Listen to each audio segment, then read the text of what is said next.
For the last video, I'm going to review my graphic organizer for my compare and contrast paragraph. So you'll recall from the other videos that I'm comparing and contrasting online classes to in-person classes. My audience is students, and I'd like to help them make a decision moving forward that what is the best format for them or what best suits their needs. So I started with my similarities, and I came up with two categories. You'll recall from the last video I brainstormed a lot of ideas, and you helped me with those ideas, and then I tried to come up with general categories. So my first general category here, I replicated the graphic organizer in my book, was each class has the same goal. Whether it's online or whether it is in person, their goals are the same.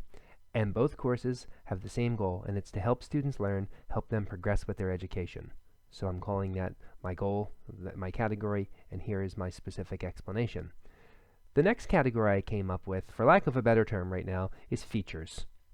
And what I meant by features is whether it's an online class or an in-person class, both have assignments, lessons, and teachers. I might even be able to think of a few more as I start drafting this. But for now, that's the similarities. They have the same goal, and they have some similar features. When it comes to differences, you'll notice that in the graphic organizer in your book that I think it's set up like this, where you're kind of asked for at least two similarities, and there's a spot for three differences. You don't have to do three differences. You could do 2 and 2. That's all I did in this one. So I have my online classes, my in-person classes. And the first one, I kind of did this in front of you, not in the video, but in class, is one of the biggest differences between these classes, and I'm seeing it as a student as well as an instructor, is communication. Communication is very different in these classes. So in the online class, communication primarily is done through email or through video, through chat features on platforms like Zoom, and it's not always instant. There is a delay in getting a lot of the feedback because so much of the class is done online. Whereas an in-person class, when I started thinking about that, I'm like, well, feedback tends to be immediate. And also, it's not always verbal. Sometimes, and this I think is what I miss most about class, is just little things, whether it's a look, whether it's body language, but we communicate with people in different ways. For example, if a student's struggling with something, I can often see that on the student's face. They might not have even said anything to me, but that's something I cannot see online. And lastly, when it comes to communication, I think an in-person class is more of a social environment, that it's kind of almost a warmer environment where, having been a student in several online classes, you don't always get to talk to those people who are your classmates. So the communication's more, how's what I put, you know what, if this is more social, I think over here I'm going to put communications a bit more limited. Okay. The next thing I came up with, next category, was convenience.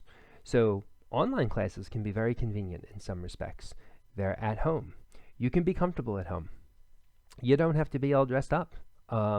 You can multitask, though I don't always recommend that.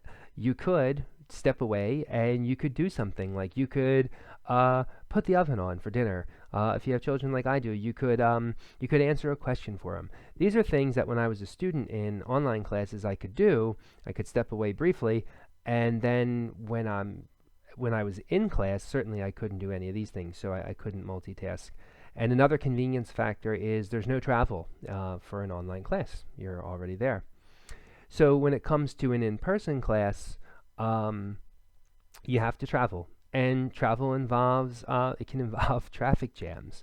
You know, it can involve, I could actually put travel, it kind of sometimes results in a bit of a longer day. That's kind of related, and I'll fix that during the draft. Also, you have to get dressed up, and I don't mean that you have to be dressed every day, but you know, some of the things that we might do our online classes, like a t-shirt and jeans, is something that, I wouldn't do while teaching in person.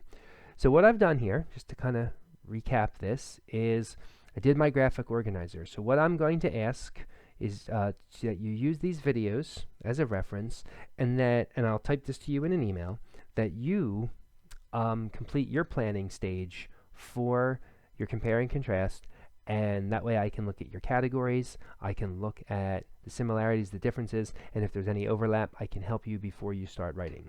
So that concludes this video. And if you have questions, as always, send me an email. Thanks.